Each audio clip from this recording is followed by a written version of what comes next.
Over the years, the FA Cup has given us all moments that will live long in the memory.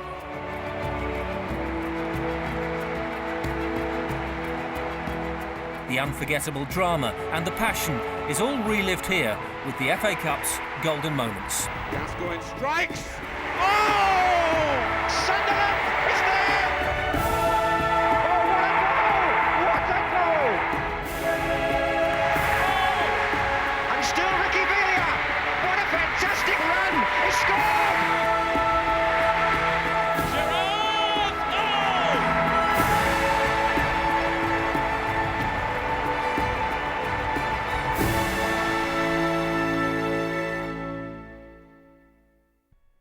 In 1923, more than 250,000 people clamoured to get inside the Empire Stadium, Wembley, to see its debut as the new home of English football. With only 100,000 expected, the authorities were totally unprepared for the largest crowd ever witnessed for a cup tie. Remarkably, a solitary police-mounted white horse managed to disperse the masses, allowing the game to go ahead.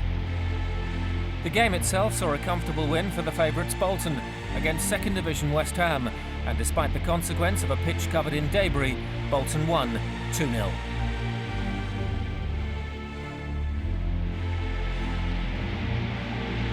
And for David Jack, who scored in every round of the FA Cup that year, the last laugh was his.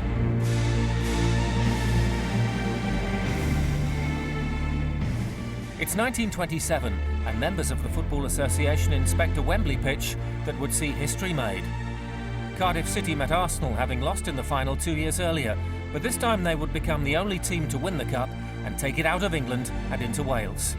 The only goal of the game was scored by Hughie Ferguson after a mistake from, ironically, a Welshman, Reg Lewis. Thousands turned up on the streets of Cardiff to salute the returning heroes and savour the moment of prizing away from England the most coveted trophy of them all.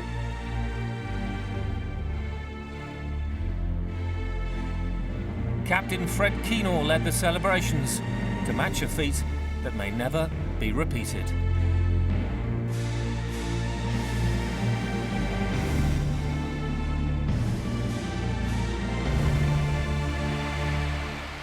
Stanley Matthews, the most talented winger of his generation, had twice seen his dream of winning the FA Cup fall at the final hurdle. In 1953, with Blackpool trailing 3-1 against Bolton, his wizardry helped turn the game on its head to produce a thrilling 4-3 win for the Seasiders. After setting up Stan Mortensen to cut Bolton's lead, he went on to create the winner for Bill Perry.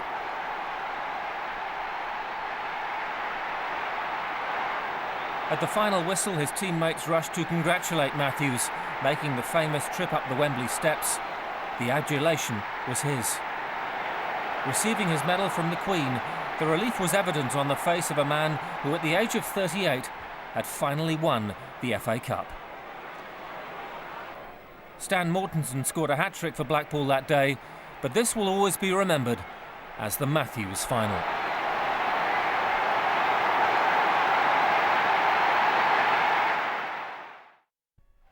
They said that the double would never be done in the 20th century, that the demands of the modern game made it impossible.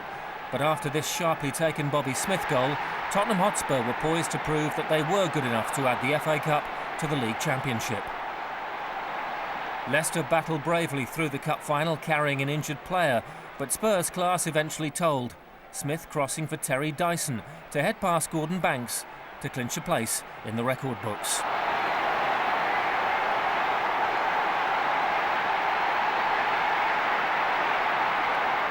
The final whistle was a landmark for English football.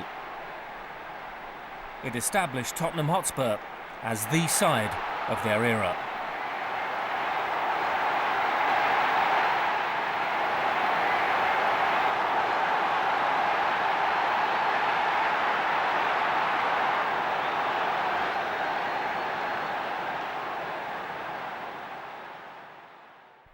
Leading 2-0 against Everton, Sheffield Wednesday must have thought the cup was theirs in the final of 1966.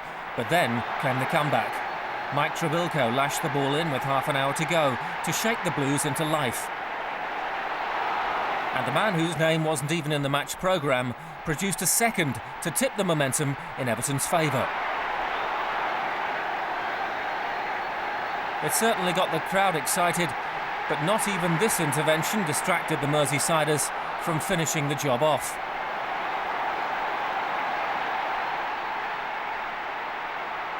Striker Derek Temple capitalising on a defensive slip to complete a remarkable turnaround.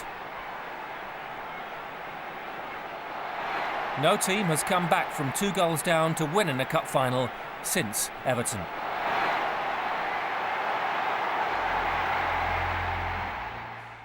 Leeds United had established themselves as one of the elite in the early 70s, but in the 5th round in 1971, they were simply stunned. 4th Division Colchester United played the match of their lives to incredibly lead 3-0. Ray Crawford had opened the scoring before adding another after a sweeping counter-attack, with Leeds' notorious defence all over the place. Colchester's direct approach rattled the Yorkshiremen all afternoon, and when David Simmons made it 3, delirium set in at Layer Road.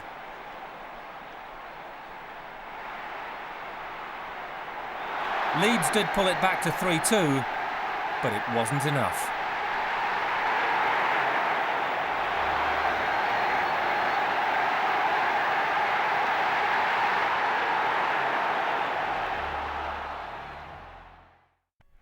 The final of 1971 was poised at 1-1 in extra time as the sweltering heat at Wembley took its toll on all the players. But when 20-year-old Charlie George collected the ball and rifled past Ray Clements, Arsenal were within touching distance of the double.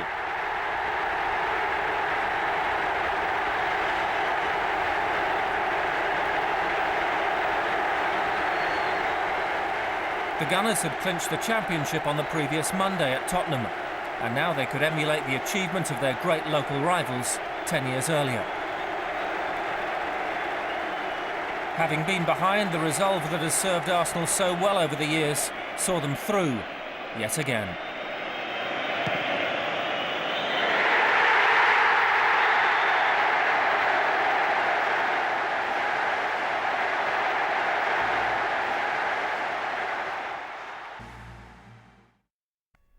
When people talk of the romance of the FA Cup, there is one goal that always springs to mind. In 1972, First Division Newcastle travelled to non-league Hereford, and no one could have forecast what would happen. Ronnie Radford's rocket ignited scenes of pandemonium as he wrote himself into FA Cup folklore, creating one of the biggest upsets in the history of the competition. After going behind, Hereford went on to win 2-1 to send the Geordies crashing out of the FA Cup.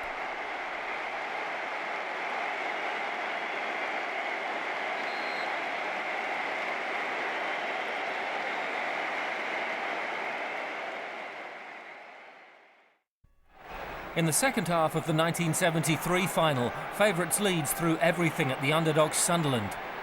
In preserving their 1-0 lead, Sunderland's Jim Montgomery produced a wondrous double save to deny a certain goal from Peter Lorimer. Ian Porterfield had given Sunderland the first half lead, and the Roker Park men, who started the season struggling in the second division, ended up winning the FA Cup.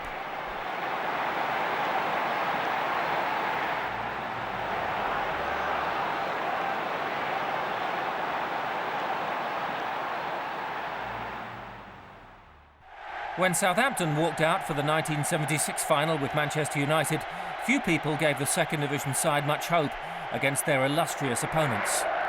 But as the game entered its final phase, United's chances had been and gone. And with extra time looming, Bobby Stokes latched on to Jim McCalliog's pass to leave the bookmakers eating their words.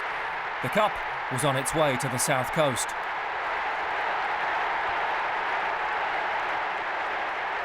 It proved to be a triumph for a rising manager called Laurie McMenemy. He went on to establish Southampton as a top-flight side, and he handed them the first trophy in their history.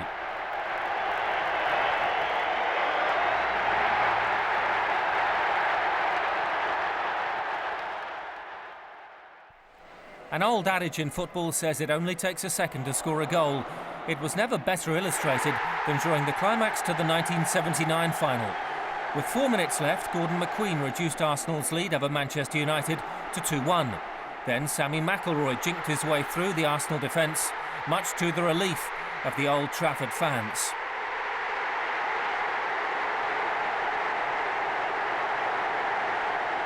With the match seemingly rescued, there was to be another twist, as Arsenal immediately broke down to the other end. Graham Rix's cross was converted by Alan Sunderland to win what's remembered as the 5-minute FA Cup final.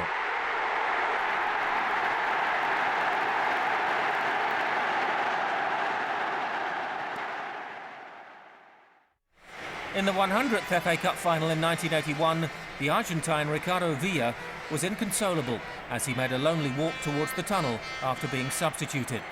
But 5 days later, as Spurs and Manchester City met in the first ever replay at Wembley, Villa was handed a second chance and at 2-2 went on to score one of the greatest goals the stadium has ever seen.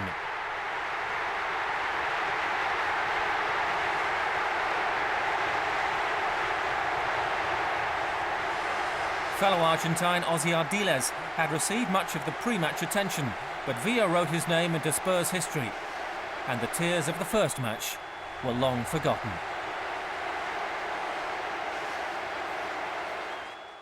In the third round of 1984, Manchester United travelled to Harry Redknapp's Bournemouth as holders, but left embarrassed. Milton Graham turned in the first goal, much to the delight of the Dean Court crowd, and an upset was on the cards.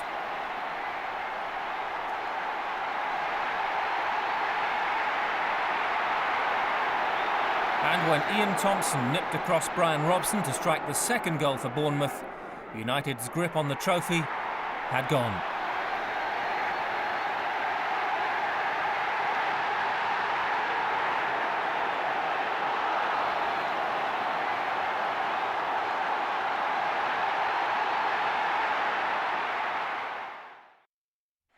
In 1984, Watford reached Wembley, making dreams come true for a household name.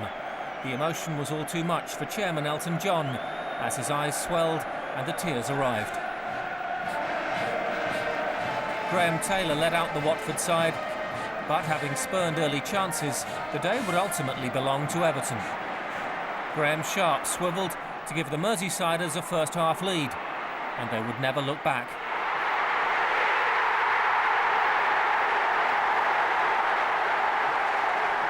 In the second half, Trevor Steven crossed for Andy Gray to score one of the more contentious cup final goals. But it stood, and Watford ended up with memories and no trophy. This win would also be the springboard for Everton's domination in the mid-1980s. But for Elton, there was still a feeling of pride.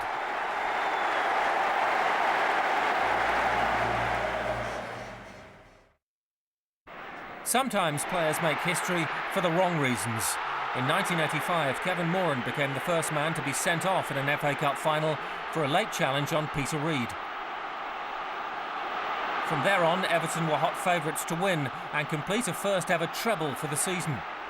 But 10-man Manchester United dug in, and Norman Whiteside, who so often scored on the big occasion, came up with a wonderful strike to take the cup back to Old Trafford for the second time in 3 years.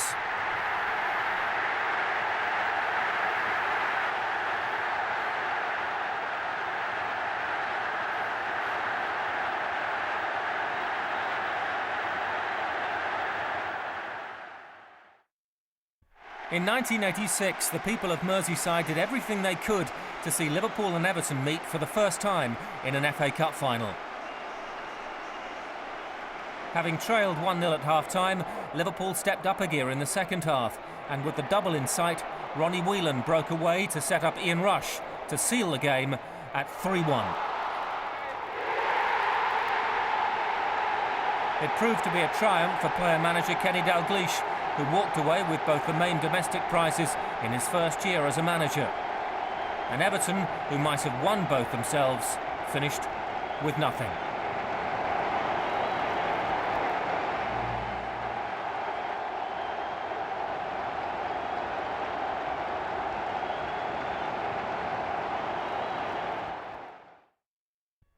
Tottenham Hotspur had never lost an FA Cup final, but Coventry, appearing in their first, turned the game around after trailing 2-1.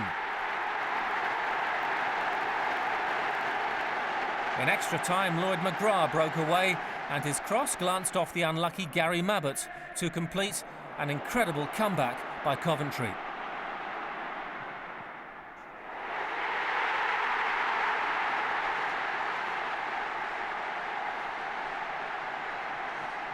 At the final whistle, the management duo of John Sillett and George Curtis could celebrate Coventry's first ever cup success.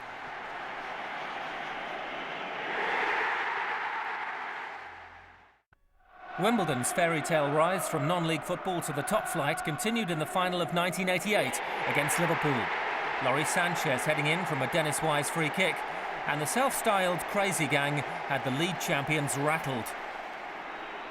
Liverpool threw everything at the Dons in the second half, but John Aldridge became the first man to miss a penalty in the FA Cup final. Dave Besant guessed right and went left to make cup history.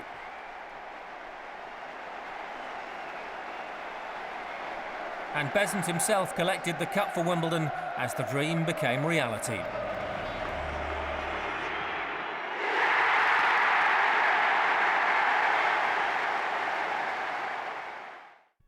When Tony Raines headed in for non-league Sutton United against Coventry in the third round in 1989, an upset was on the cards.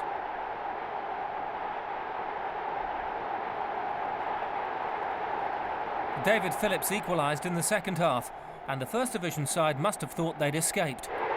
But fate wasn't to be so kind to them.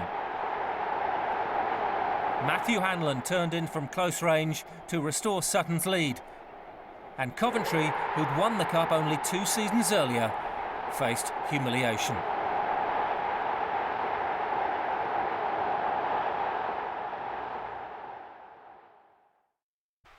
The Hillsborough disaster had brought tragedy and despair to the city of Liverpool. But after the morning, the game had to continue. The semi-final was replayed at Old Trafford in 1989, and John Aldridge, who felt the heartache more than most at Anfield, gave Liverpool an early lead against Nottingham Forest.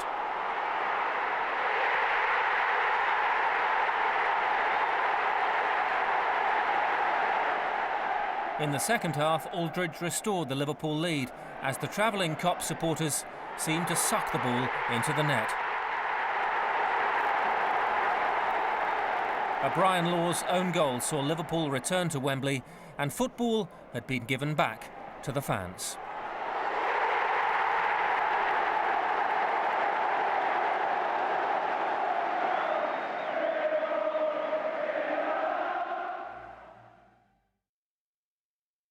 Ian Rush had always been the scourge of Everton, ironically the team he supported as a boy. Having come on in the final of 1989, he wrecked their dreams again with the clinical finishing that had become his trademark.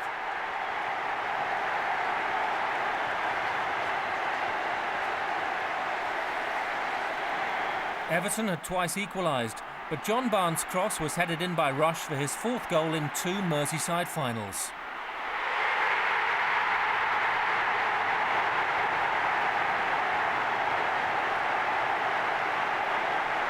This final saw a substitute score twice for the first time.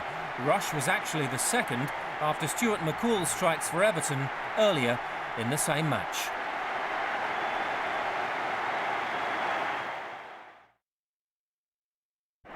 This 1990 FA Cup semi-final was simply unforgettable. Liverpool had beaten Crystal Palace 9-0 in the league the same season, so when Ian Rush opened the scoring, no one could have foreseen how the match would swing. Straight from the start of the second half, John Pemberton surged down the right for Palace, and they were level through Mark Bright.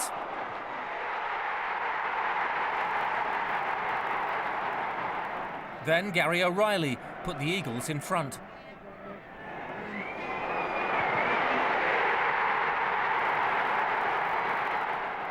But that only spurred on the eventual league champions. They drew level with a Steve McMahon thunderbolt.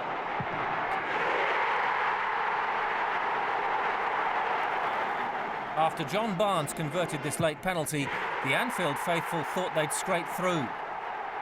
But there were more twists to come. Andy Gray somehow headed in amidst the chaos in the Liverpool penalty area. And in extra time, Alan Pardew scored to send Palace to their first final.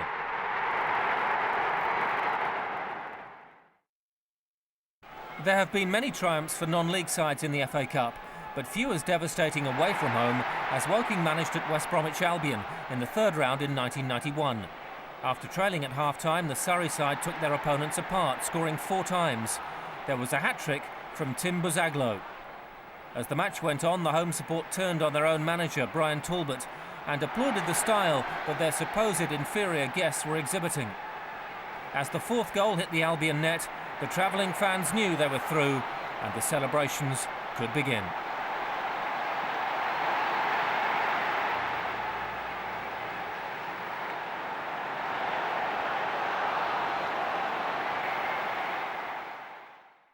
Everton and Liverpool served up a classic in the FA Cup 5th round replay in 1991.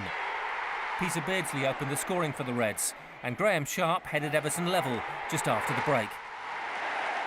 Then Beardsley produced a classic to restore the Liverpool lead. Already this was much better than the dour 0-0 in the first game, but Sharp capitalised on poor defending to square the game up again. No one knew it would be Kenny Dalglish's final game in charge at Liverpool. Ian Rush scored his customary goal against Everton. Then substitute Tony Cottee scored with his first touch in the dying minutes to send the rivals into extra time. John Barnes produced the goal of the game. But even that wouldn't stop the Blues coming back. Cottee pounced once more to end the scoring at 4-4, in arguably the FA Cup tie of the decade.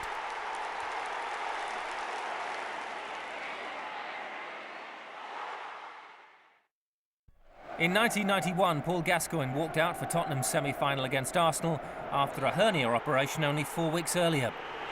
He still produced one of the best free kicks ever seen in the FA Cup.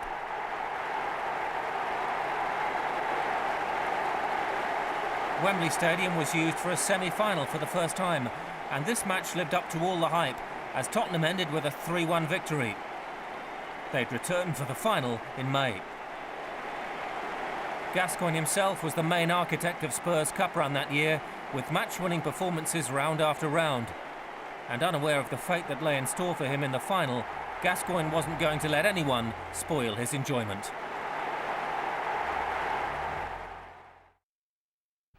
Trailing 1-0 to the league champions Arsenal, veteran Mickey Thomas rolled back the years, rifling a free kick past David Seaman to equalise for Wrexham, who'd finished at the very bottom of the Football League only the year before. Worse would follow for the Highbury Stars as Steve Watkin twisted away from Tony Adams and steered the ball home to complete an unlikely third-round victory.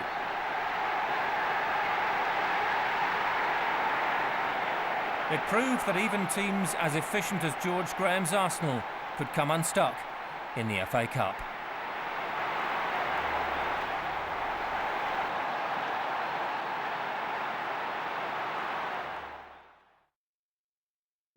In 1993, the city of Sheffield descended upon Wembley for the semi-final between Wednesday and United.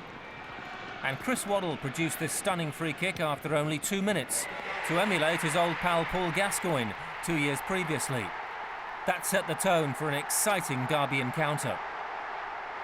Wednesday went on to win 2-1 after extra time, leaving United to make the dejected journey back up the M1.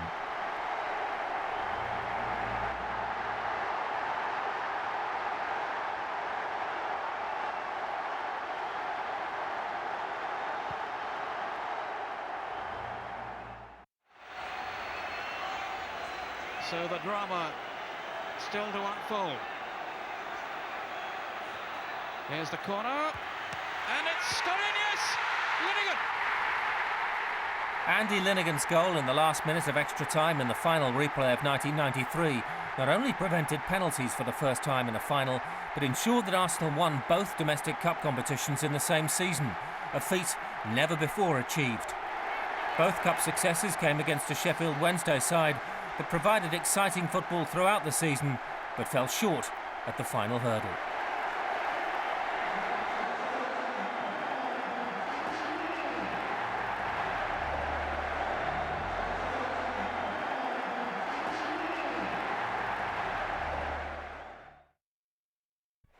When Alex Ferguson signed Eric Cantona, it was the catalyst for Manchester United's domination in the 90s. Elkins gets it clear, only to Cantona. What an effort! What a goal! Magnificent! Eric Cantona. United's fifth-round win at Wimbledon in 1994 was part of their relentless journey towards their first double that season, and confirmed Cantona as the star entertainer.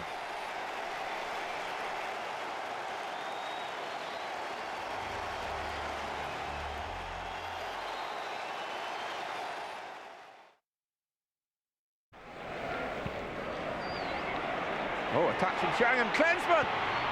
Jurgen Klinsmann for Tottenham.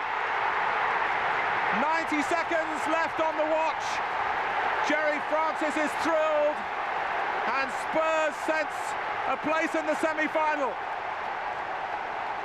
Jurgen Klinsmann won many friends in his first spell at Tottenham, but the highlight for him was this last-minute winner at Anfield in the sixth round in 1995. His partnership with Teddy Sheringham flourished all season, and their understanding is well illustrated here as he silences the Kop and finishes the match with the emotion that only the FA Cup can generate.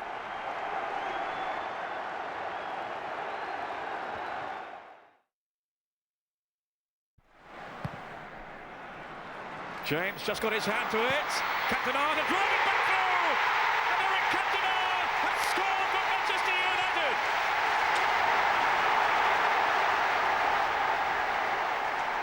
The final of 1996 promised so much, but Manchester United and Liverpool cancelled each other out until Eric Cantona once again produced the defining moment. After returning from a lengthy ban in the autumn, Cantona was very much the talisman as United's young side clinched their second double in 3 seasons. Beating their old enemies at Wembley made it all the sweeter.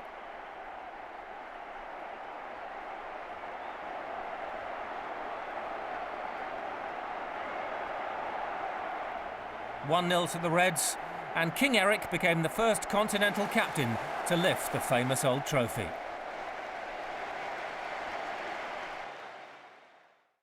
A third-round replay in 1997 between Sunderland and Arsenal produced the goal of the competition that year. Oh, a brilliant goal by Dennis Bergkamp! No words are needed to describe just how good it was by Dennis Bergkamp. He was sent off on the same ground the previous weekend, but he could savour this moment. The Dutchman's close control and sublime finish, second to none.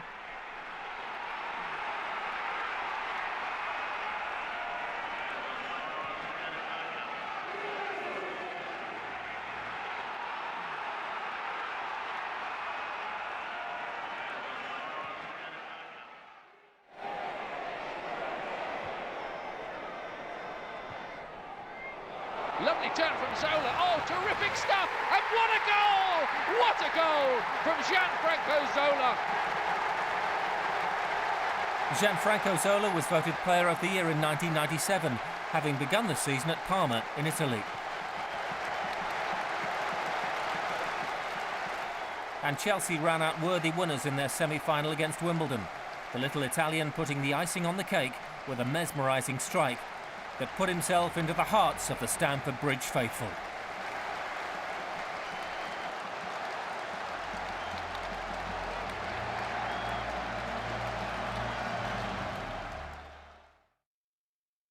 In the 1997 semi-final, Second Division Chesterfield sprung into a 2-goal lead over Middlesbrough. Andy Morris tapped in the first, and a penalty by Sean Dyche had the Spyrites dreaming of Wembley. But 10-man Middlesbrough struck back, and one of their expensive imports, Fabrizio Ravanelli, reduced the Chesterfield lead. Craig Hignett levelled the tie as Middlesbrough won a penalty of their own. And as the match entered extra time, a Gianluca Festa goal brought a more respectable scoreline to the Premier League side.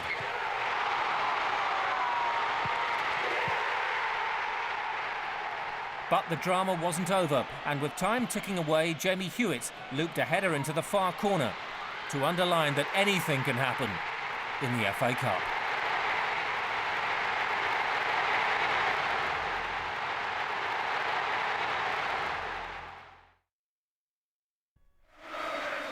As the 1997 FA Cup final kicked off, Chelsea were clear favourites against a Middlesbrough side who'd already lost a Wembley Cup final that year and been relegated the week before. Ruud Gullit was bidding to become the first foreign manager to win the Cup, and Brian Robson was hoping to convince his star players there was a future to stay for. But the course of the whole match was set in the very first minute. Wise for Chelsea. Rolled on to Di Matteo. Jesus making an angled run ahead of him and opened up some space too, and a goal! Oh, fantastic start! Roberto Di Matteo! This was the fastest ever goal in a Wembley Cup final, and it marked Chelsea's revival as a major force.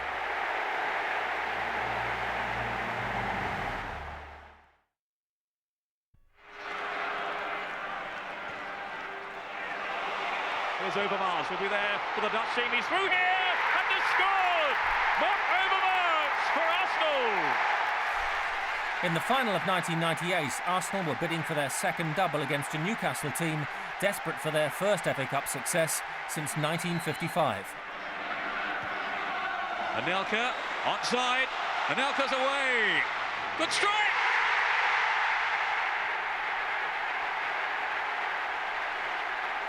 Arsenal's strength and class was too much for Newcastle as the Frenchman Nicolas Anelka sealed victory with his customary pace and deadly finishing.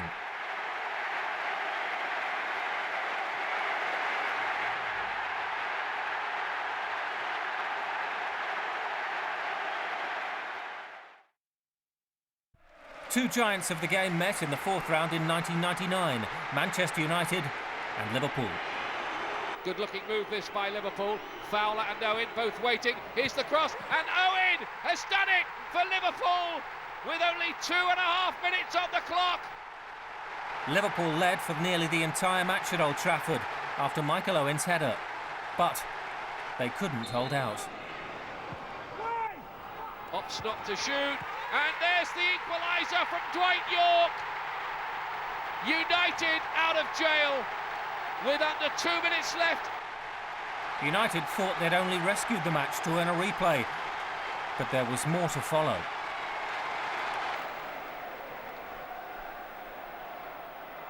All Scholes. And it's 2-1. Oh, Manchester United have stolen it with Ole Gunnar Solskjaer. What a nightmare for Liverpool.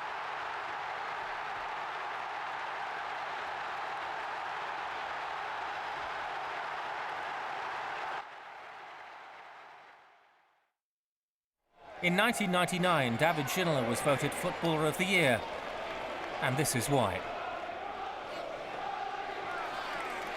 Ginola. Look at this run by Ginola. Oh, that's a fantastic goal! Another outstanding strike by Ginola. He's taken on the entire Barnsley defence and left them all standing as Tottenham head for the semi-finals of the FA Cup. Just look at this.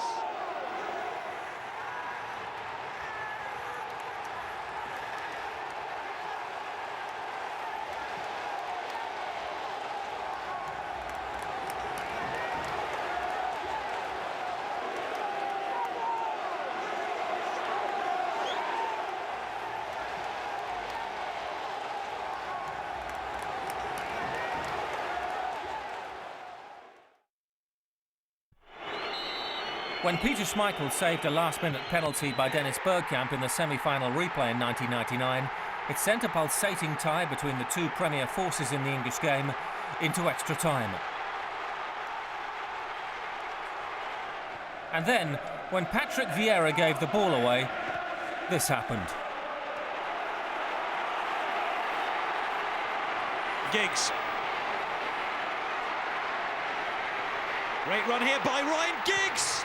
Oh, what a goal! Would you believe it?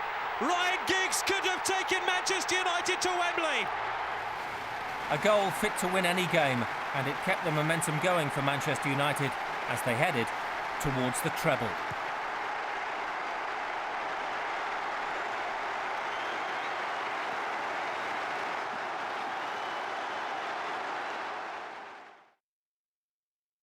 At Wembley, Manchester United generally rise to the occasion.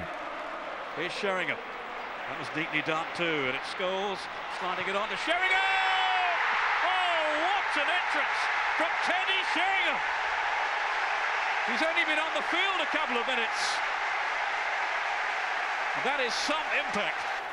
A beautifully worked goal, helping condemn Newcastle to a second successive final defeat in 1999. But Sheringham to Scholes! And so United had completed a third double and the second leg in their pursuit of the treble.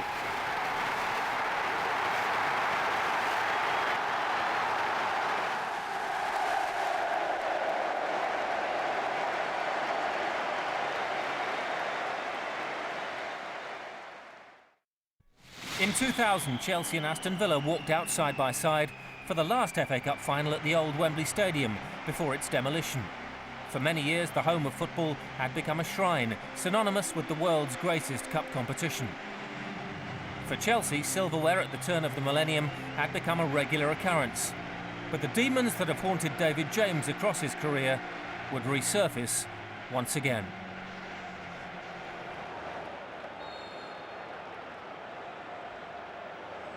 Gianfranco Zola. James slots it and it's in! No.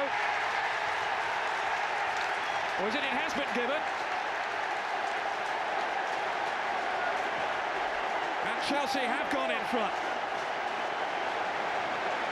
For a moment I thought their Graham Poll had turned it down again.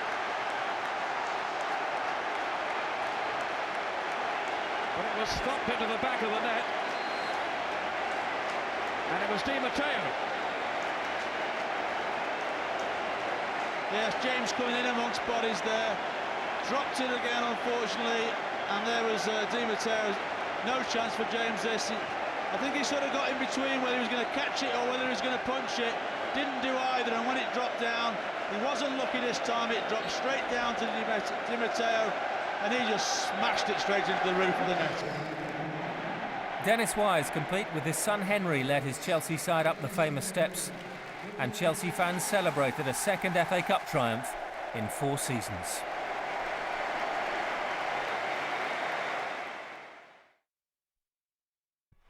After a drab first meeting between top-flight Southampton and First Division Tranmere Rovers, few could have predicted the remarkable turn of events at Prenton Park in their 5th round replay in 2001.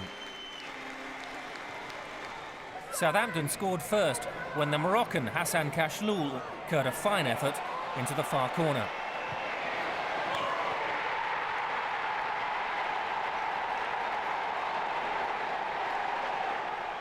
Following a swift counter-attack, Joe Tessum bobbled in number 2, and a routine victory seemed likely.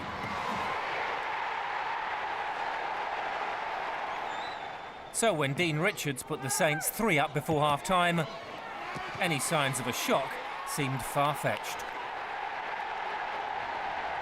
The second half, however, brought about a staggering turnaround. Paul Rideout diverting Andy Parkinson's shot in to raise Tranmere's spirits. From Jason Koumas's corner, Rideout's second goal gave Rovers real hope, as the fans could sense something special. When Rideout completed his hat-trick with another header, Southampton were falling apart at the back. And pandemonium set in when Stuart Barlow nudged in the winner to cement the evening into FA Cup history.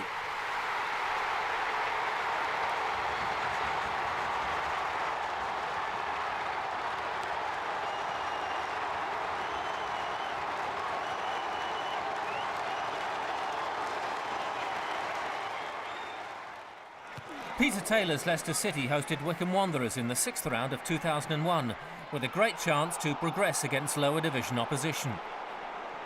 When the Wycombe manager, Laurie Sanchez, was dismissed to the stands by the referee for his outspoken touchline behaviour, an upset seemed even less likely. But the FA Cup works in mysterious ways.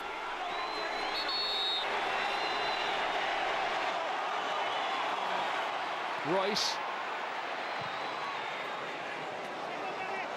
Essendo's waiting in the middle here with the header, and he's done it! Can you believe it?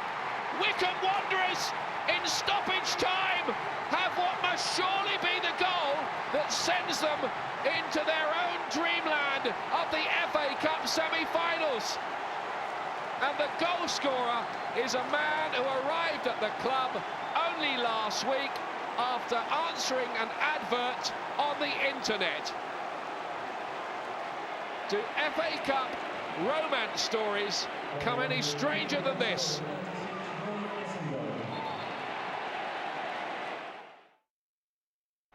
In 2001, the FA Cup final was played in Cardiff for the first time as its temporary home, and after dominating the game, Arsenal finally took the lead through Freddie Ljungberg.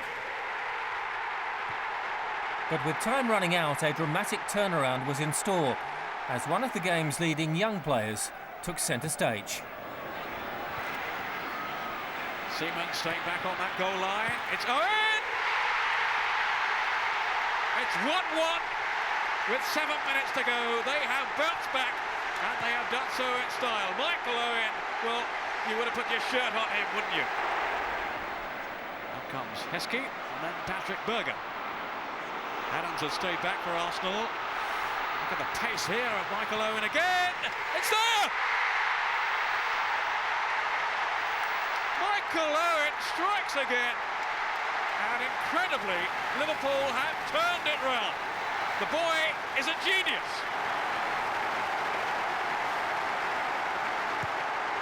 Having already won the League Cup at the same venue that season, this win was part of a triple success that also saw the UEFA Cup make its way to Anfield.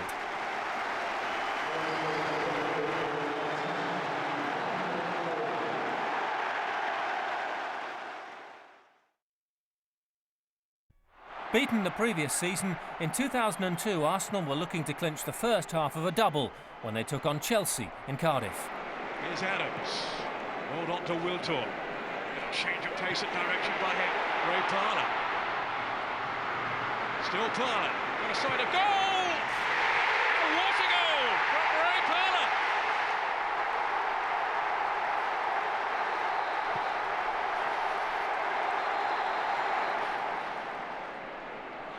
There's Ljungberg. Still Freddie Ljungberg. Oh, what a finish! And is that the goal now that has sealed the FA Cup on the first part of the double for Arsenal? So with Freddie Ljungberg scoring for the second final in succession, the Gunners erased the memory of 2001 and began to make Cardiff a home from home.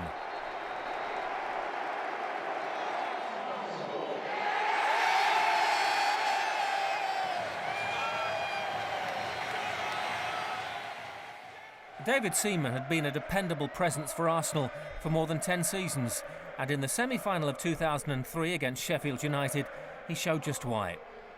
Freddie Ljungberg, so often a scorer in the FA Cup, gave Arsenal a first-half lead. Now Jeffers might get a shooting opportunity here. Wiltor off the post, Wiltor again. And then in, yes, from Freddie Ljungberg. But after the break, Arsenal survived thanks to one of the all-time great saves. Plenty of aerial power in there for the Blades. But can they find a cutting edge? The Sauber, Pesky Solido off the line.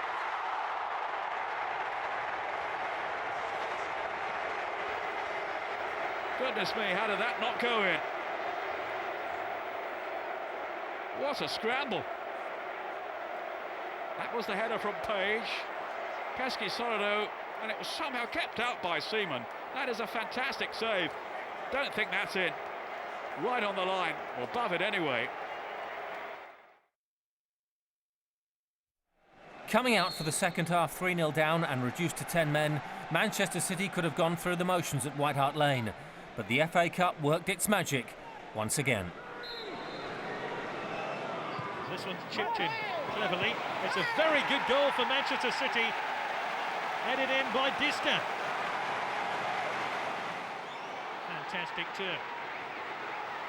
Fowler, Tarnat. Manchester City buzzing again here. Great ball in. Headed clear there by Gardner. That took a deflection, it's got in. It's 3-2. There's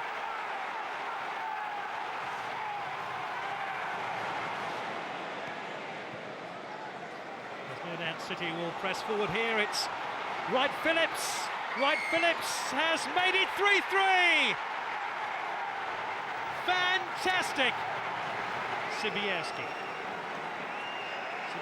looking for an opening here for City. Tarnat. Macken, he's won it! He's won the tie here for Manchester City. That has to go down as one of the great FA Cup ties in the history of the competition.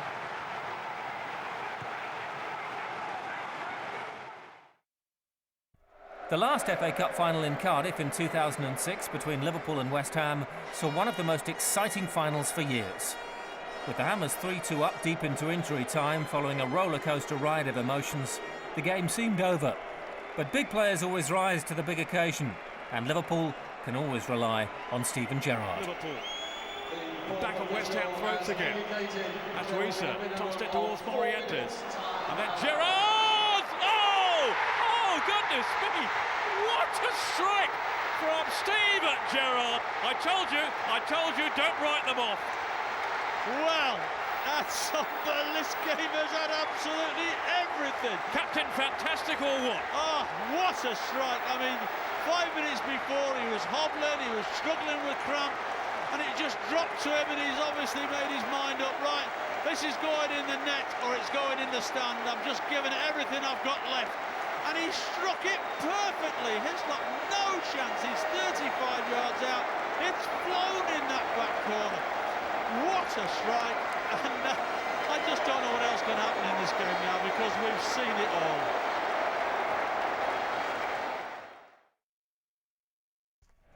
After all the anticipation, the FA Cup final returned to Wembley Stadium in 2007. It was fitting the top two teams in the country should contest it.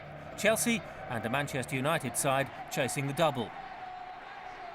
The match itself turned out to be a stalemate, heading towards a penalty shootout. Until, that is, the very last minute of extra time. Kalu. Ben Mikel. Drogba. Yes! Goal for Chelsea! Didier Drogba! 5 minutes from time. His first goal against Manchester United. Is it going to be the winner? It's a priceless strike from the man who has been so outstanding all season with his finishing. And he's done it again. And so it was John Terry who was to mark the return of the competition to its spiritual home by lifting the famous trophy.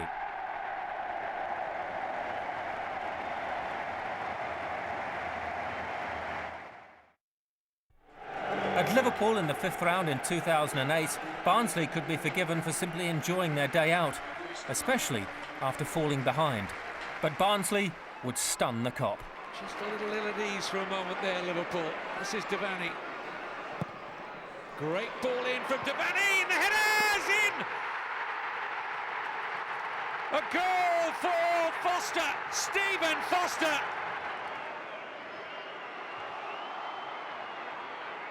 This is Odejayi.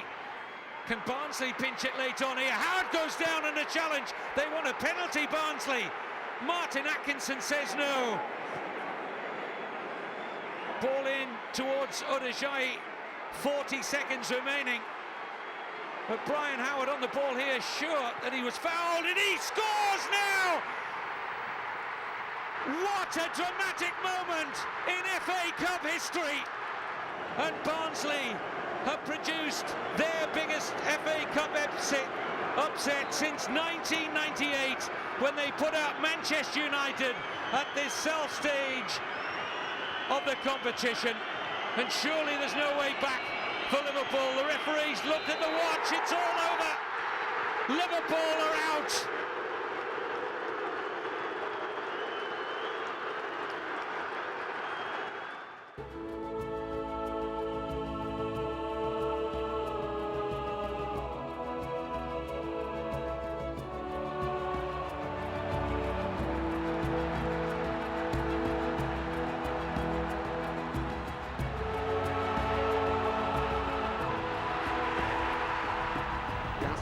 Strikes. Oh! Sunderland is there! Oh, what a goal! What a goal! Oh! And still Ricky Villa! What a fantastic run! He scored!